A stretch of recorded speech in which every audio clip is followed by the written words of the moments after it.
Last show, a lot of you mentioned, come in a bit, you mentioned X-Wing, and a lot of you were saying how you didn't like X-Wing, which I'm just like, how could you not like Star Wars and X-Wings and Y-Wings, B-Wings, TIE Fighters, you know, the Force and all that stuff?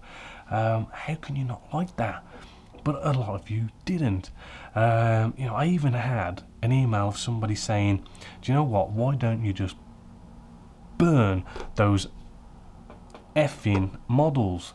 And I'm just like, I can't go off and burn my X-Wings or my TIE Fighters, you know, I mean, I need them, I've got a tournament coming up, but I could blow them up.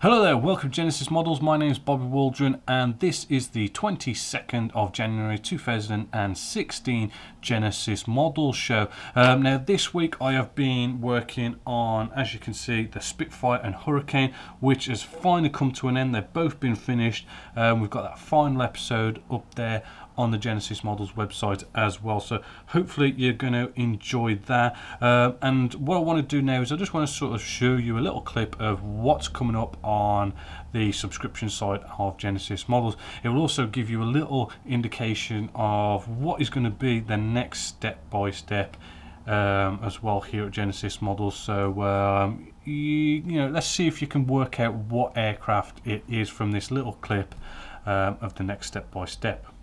Now, with this particular kit, this doesn't happen a lot, but the little pins that are inside here that sort of aligns things up nicely, they are not fitting in there too well, to be honest with you. They are sort of like pushing it out and sort of leaving a bit of a gap. If we bring you in, just getting like a little bit of a gap there. It is quite easily resolved. I mean, all we've got to do is get, say, a little hand drill, and you know, there's just a 1mm drill bit inside there, and all we've got to do is we're just sort of, we're not going to drill all the way through. We don't want to damage the surface of our model, but we are just very sort of lightly making this hole a little bit wider, so to speak, so it can take those little notches that are on the other side a lot easier and nicer. So there's 4 all together, and hopefully now what should happen is if we sort of bring this together, you should see that that gap there now has just like literally completely disappeared, and we haven't really got any problems. Okay, there's a little bit of another one up there, so we can always just quickly come back and drill that. So that's a little segment there of a clip that's coming up for next week. Now the group build, that is coming along really well. Really got a good start on that, and being sci-fi, it sort of you know, it really makes things more interesting because you really see a lot of diverse stuff going on here, and really sort of different subjects, and you know, all sorts of different areas of modeling. So it's kind of cool on that aspect to watch that. So go watch that sort of being built along. Also, what we've got here is I did actually get in a nice order of AK interactive stuff. As you can see, going a little bit AK active mad. Got a nice load of their paints actually. We've got leather and buckles here. We've got flesh and skin colours here as well. Nice bunch of colours there. I do like, this is a nice set you might want to look into, which is the RAF colour scheme. I wish I had this for when I was actually spraying up these two, the Spitfire and the Hurricane. There is also the Luftwaffe camouflage as well, and you know what you get in these sets basically is a whole bunch of colours, which is just pretty much everything you're going to need, you know, to do the different camo patterns of RAF camouflages. So you know, you've got your traditional dark green, dark earth, RAF medium sea grey and ocean grey, the sky, you know, all those kind of colours you want really. So nice good sets there. They also got in, and actually behind me as well there's a whole bunch of filters, washes, a few more of the new extreme metal range as well. So it's just a load of new toys for me to be able to use and show you in some episodes. Moving along as well, just to kind of let you know as well, a bit more AK interactive stuff. Remember, we've got a competition going on right now where we're giving away a load of extreme metal paints, the new enamel based metallizer paints, as well as a paint set, the US modern aircraft one set. You know, again, you know, if you want to be in it to win it, go to the Genessis-Models website. In the forum section you'll find the competition for January, and all you got to do is post in there, you know, count me in or something to that effect, and you just entered and you'll have a chance of winning this, which I'll then ship out to you free of charge. So what we're going to have a look at now is we've come to our segment in the show where we're going to have a kit release news. So starting off with this show's kit release news, we have Kitty Hawk Models with their 1/32 scale North American F86K Sabre at a whopping £64.99. Kitty Hawk also releases the Vought OSTU Kingfisher 1/32 scale at £59.99. Trumpeter in 1/48 scale releases the Sequoia SU11 Fish Pot at £33.99. Kitty Hawk Models again, but in 1/48 scale, has the Vought XF5U1 Flying Pancake at £29.99. Ming Models, also in 1/48 scale, releases the Messerschmitt ME410B/2 or a U2 or R4 Heavy Fighter at £46.99. We now move into 1/72 scale with a Junkers JU87B1 Stuka by Airfix, a brand spanking new tool there at £11.99. Moving into armour now in 1/35 scale, we have a T62 Mod 1975. That is by Trumpeter at £32.99. We also have a World War I British Mark I female tank by Takam at £59.99, also 1/35 scale. We then also have by Ming Models a 1/35 scale French Alf 1 TA 155mm self-propelled howitzer at £36.99.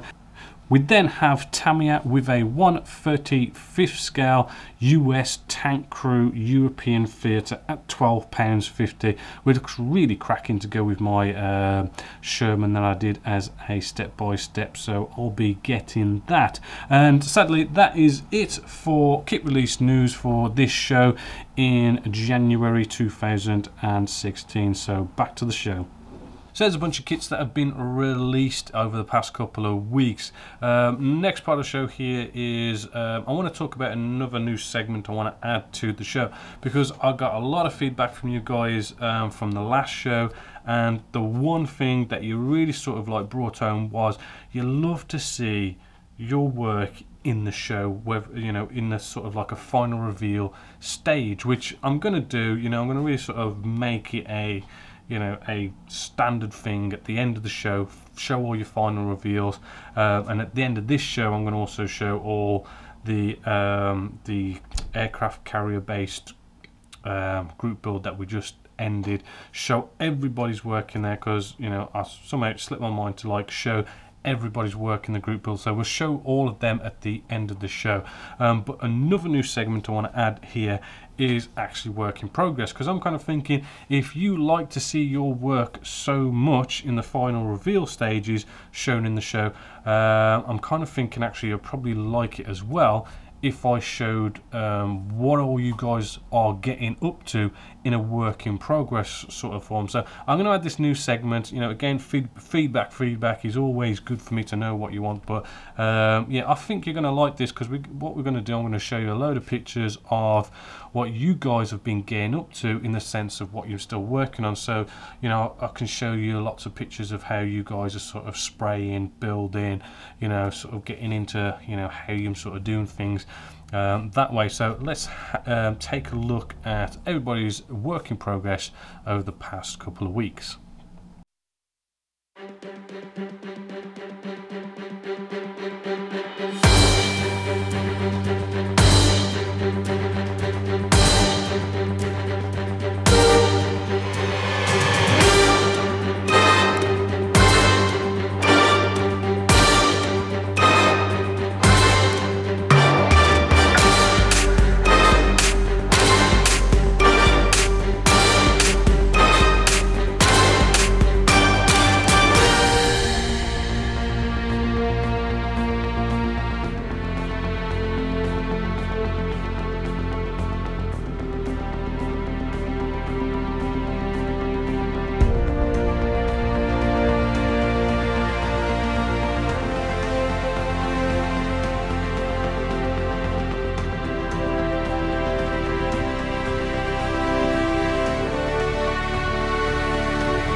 So there's a work in progress then. It's really nice to also see what you're all getting up to in the sci-fi group build as well.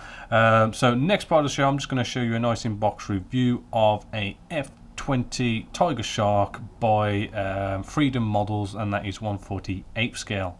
Hello there, welcome to Genessis-Models. My name is Bob Waldron, and in this video we're going to be taking a look at Freedom Models Kits F20A Tiger Shark 1/48 scale. Now this is by Freedom Model Kits, who haven't released many kits. One of them, for example, is the X47B, which is a really nice kit. That one is not brilliant on the fitting, but still a very nice kit, and I've got a feeling this is going to be somewhere around about the same. So it's a relatively new company, so it's good to, you know, see these companies sort of you know, take off. So let's have a quick look inside. Hopefully, as you can see, the box art is looking rather cool. You know, we do get a bit of illustration upon, you know, a built aircraft there, and we've got 3 sets of markings by the looks of it as well. So let's just open this up and let's get started. Well, let's just jump straight in with the actual nose section here. Now hopefully what you're seeing here is we do have some nice recess rivets, recess panel lines. They are looking of a nice sort of size. They're definitely going to take a wash as these recess panel lines and stuff wrap around those angles. They don't sort of lose the recesses, or they don't fade out or anything like that. You know, good surface detail going on there. We've got the instrument display panel here. You know, a lot of good detail going on inside there. Hopefully, as you can see, it's you've got recesses, you've got raised areas, bringing out a lot of cool detail.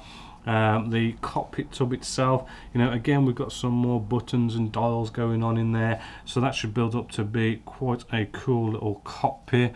Moving along to say the rest of the fuselage section, hopefully, as you've seen here, we've got more surface detail going on with lots of rivets, panels, you know, all in sort of good registry, and you know, looking quite sharp and nice and neat. We've got some air intake stuff going on here, some exhaust, some more surface detail, a hell of a lot of rivets there, which maybe the rivets are sort of a bit too in your face. Maybe they could have done with them scaling them down a little bit, but still a lot of detail going on there. We've got some flaps as well, which we don't have ejector pin marks on the opposite sides, as well as wheel well doors. You know, we've got detail going inside the wheel well doors, but no ejector pin marks, which is just what you want to see.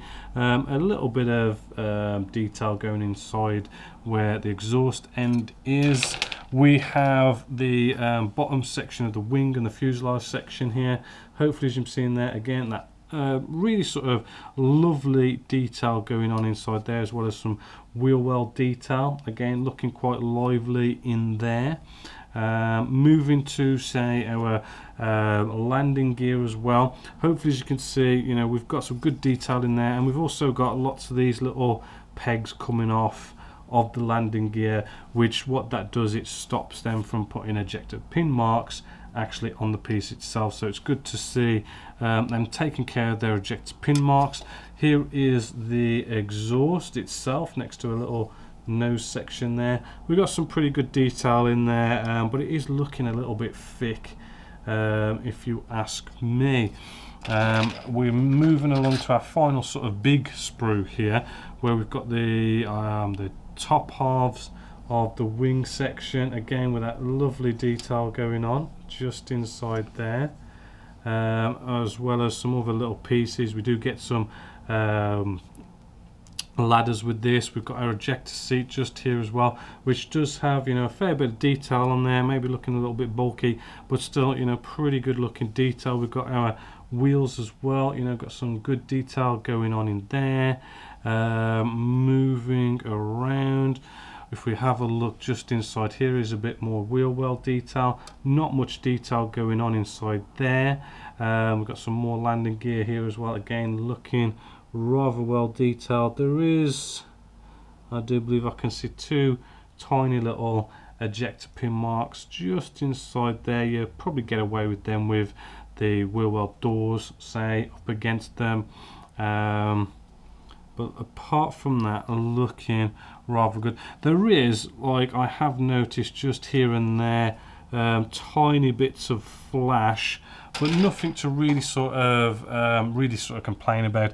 It's not that bad at all. Then what we have here is a whole bunch of sprues just here, where we have, I do believe we get 6 AIM 120s. Just here on two identical sprues. The detail on the AIM 120 is also looking rather good. Good recess panel line detail in there, as well as rivet work as well. 6 of them altogether. We also have some sidewinders as well. Again, you know, same level of detail as the AIM 120, and altogether you get 4 of them, so plenty of air-to-air missiles with this kit. You then also get some smaller fuel tanks with this, 2 of them all together with all the pylons and everything. There is actually a bigger one that you also get on this bigger sprue over there, and then there's just like a bunch of pylons and stuff to mount all your weapons, which I think there's a couple of different options going on for all them. If you look a little bit closely, the detail, you know, there is a lot of sort of rivet work on there, which is maybe a little bit bigger and out of scale, but you know, still the detail is there. Packaging with this kit overall was okay. It wasn't sort of brilliant, but it wasn't terrible. However, if we do look at our canopy just here, it is looking very, very shiny, very, very crisp. You know, in a different light it does look a little bit sort of rippled slightly, but again, it's in different lights. You can't really tell on camera.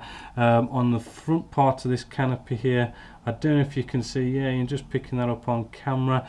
There was some sort of rubbing in the box, which has left slight little marks on the inside of this front canopy bit, which is rather a shame, because that does look like a cracking canopy, you know, but you're gonna have to sort of like sand that out to make it look good, because that isn't that brilliant. I mean, again, this could be just like a one-off for this particular kit, but my experience is if it happens to one kit, there's a good chance that it's going to happen to a lot of the rest of them. You do get a bit of photo etch with this, which is maybe a little bit of a gimmick, because I mean, there's not really much photo etch going on in there, but still, there's a bit of photo etch there. You also get these little sort of rubbery type O-rings as well. These are used for the pylons and stuff, so that you can actually, by the looks of it, take the pylons on or off at will. Now this kit costs around about the £33–34 mark, so it's not actually an overpriced kit. It's actually a reasonably priced kit. Now if we just look at the instructions now, you do get a nice little write-up, only a little bit about the actual aircraft. You start off with, as normal, you know, we've got the cockpit, you know, pretty sort of standard kind of setup here. However, if we just bring you maybe a little bit closer with the top cam, just here we do have this whole, bring this nose section 2 halves together. Then we've got this little piece here, C34. I've got a feeling you might have a bit of a gap issue there, or you know, it's not going to look like the rest of the model, but you may do, you might not do. I just got a feeling you might. Moving along, you know, the rest of the build is relatively simple, bringing bringing the 2 wing sections together, the fuselage half coming together on top of our wing section and bottom fuselage section. You've got your flaps and your slats, which you can sort of maneuver them how you want to, so that's rather good to have that variety there as well. What you've also got is the nose section then attaches to our rear fuselage section, so you might have some issues there, especially with these air intakes sort of in the way. You might have a bit of a gap issue there, as well as trying to get in there and actually do any filling or sanding. But apart from that, to move along, you know, it's the relatively simple stuff like landing gear, wheel well doors, you know, the options of open canopy, closed canopy, the different size fuel tanks and what you can take, and then we've got like a nice little call out here for like external stores, which is rather good to sort of let you know what and where you can load what weapons and fuel tanks and everything, as well as the extra ladder. So instructions, they should get you there. No real issues, no real problems. We've got a few kind of nice little options that we can do there. Then we sort of have this, you know, good quality paper, sort of markings and decal call outs, right, where we have like the prototypes, first and second prototype, and then the third prototype in different markings, as you can see just there. Rather cool. They do have the call outs for the Mr. Hobby paints as well, or the Mr. Colour paints. And then we have the decals. Now the decals, they do look very much like Hazagiri, Tamiya type decals. They've got that look and feel to them. And if we just open that up, hopefully as you can see there, we've got loads and loads of roundels here, which is rather good that to like keep these as spares, actually, because I mean there's so many different roundels there from so many different countries. You've got a whole bunch of cool spares, which is rather good. The main decal sheet just here, it's all looking in good registry. The writing detail looks pretty goodly detailed. We do have instrument display panels here, but personally I don't like them ones. It is sort of like a glossy sort of finish. They do feel quite thick, but yeah, I mean they should get the job done really. We've got all these different lines as well to help us with the, I do believe it's the first paint scheme, the red one, just so we can sort of probably not have to mask up so perfectly. We can sort of generally mask up where it's red and where it's white, and then these decals can sort of finalize it nice and finely. So yeah, all in all, it's not an expensive kit. You do get a decent bit of plastic for your money. You get a little bit of photo etch in there, some good decals. It is of a prototype aircraft that didn't really make it or get going really, but it's an interesting sort of a different subject from the usual stuff that you get out there. So it's definitely a big thumbs up from me here at Genesis Models. I wouldn't mind building it again, as everything else that I do here. I wouldn't mind building everything, but never have the time. But yeah, definitely recommend it. So hopefully you've enjoyed this inbox review here at Genesis Models. So until next time, my name's Bobby Waldron, and I hope you've enjoyed. So that is the F20 Tiger Shark there by Freedom Models, which is really cool to see them release yet another new mold there. I do like it when you get new companies coming along and starting up their range of scale model aircraft. Now sadly we've come to the end of the show, but I am going to leave you with the long awaited carrier based aircraft group build final reveal photos of everybody's work. So until next time, my name's Bob Waldron, this is Genesis Models, and go into the sci-fi group build and start building them models.